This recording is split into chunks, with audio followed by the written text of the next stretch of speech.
Hello everyone, this video is in continuation to our videos on genetics, principles of inheritance and variations for grade 12th. We are talking about the different types of genes. We have discussed about one type in our previous video, that was complementary genes. In this video we are going to talk about duplicating genes. In this video I'll explain you the definition about what are duplicating genes. We'll take one example with a cross. We will come to the ratio of the dihybrid cross, so that you can also go back and find out that if this type of a ratio is there, which type of gene is present. So watch the video till the end, because you will get all the important pointers for your notes in the video. Starting up the duplicating genes. Duplicating genes, what are they? The definition remains the same for complementary, collaborator and duplicating genes. They are the type of the genes which are present on different locus on same or different chromosomes. So that condition remains the same, that they are present on the different locus on same or different type of genes. Now what do they do, and how do we, how can we see that what change do they bring? So for that we will be talking about an example. So the example which I am going to quote is of Klebsiella brusa. And what about it? What are we going to talk about it? About this plant, we are going to discuss its shape of the fruit. So there are two fruit shapes. Fruit shape we are going to discuss. So when we talk about this example and we talk about the fruit shape, so there are two shapes. That is, one is triangular and the other one is elongated. Now herein, duplicating genes, suppose the genes which are going to control a triangular, duplicating two genes are there, one more specific trait, that two genes are responsible for controlling one trait here, that is shape of the fruit. So suppose T and D are the two genes which are controlling the shape. Presence of dominant T and D ensure the appearance of triangular trait, and a recessive of both of them will ensure the presence of or appearance of elongated fruit.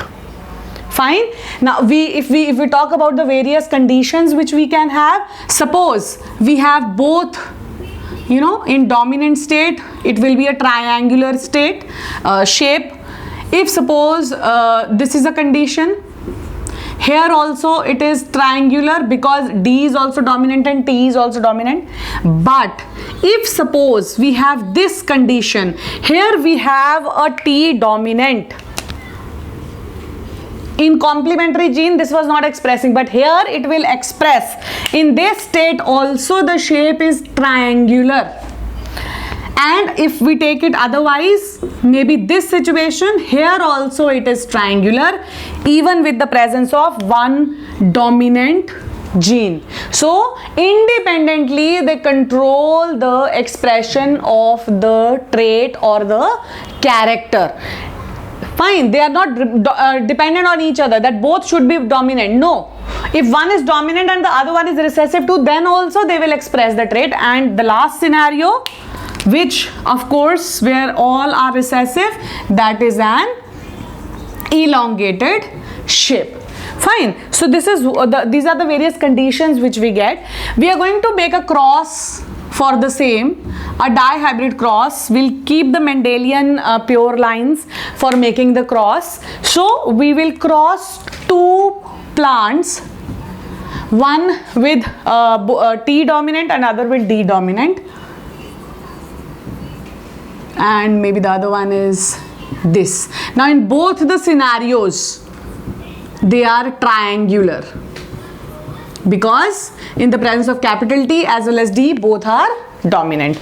So what do we get in F1 generation?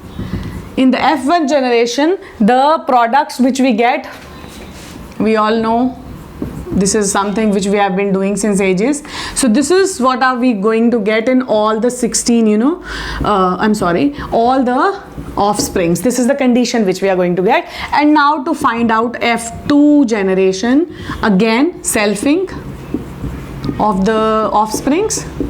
Now when we do selfing, I'm not going to make the whole cross here, because according to Mendel's cross, when we cross this heterozygous organisms or offsprings, the result which we get, the resultant ratio which we get is 9:3:3:1. This is the ratio which we get.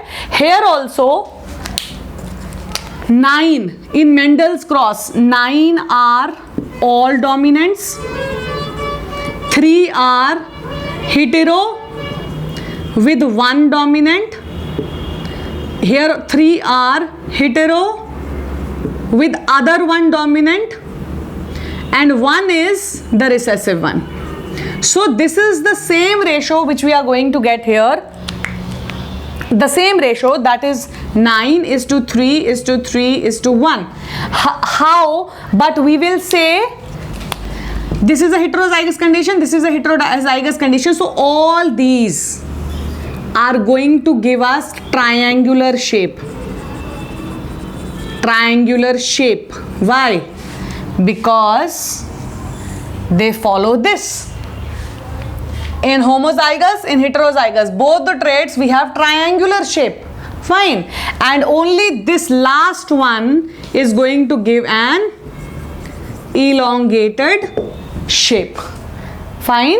So when we cross them off, the ratio remains the same, but now we will, how will we write it?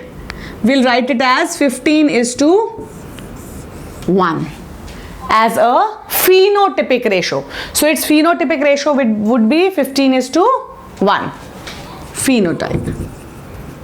Phenotype where 15 are triangular and 1 is elongated. Fine. So this is how a cross is made to explain duplicating genes, and this is the example and how it expresses itself. In our next video, we'll be talking about collaborator genes. So keep watching, liking, sharing, subscribing. Thank you.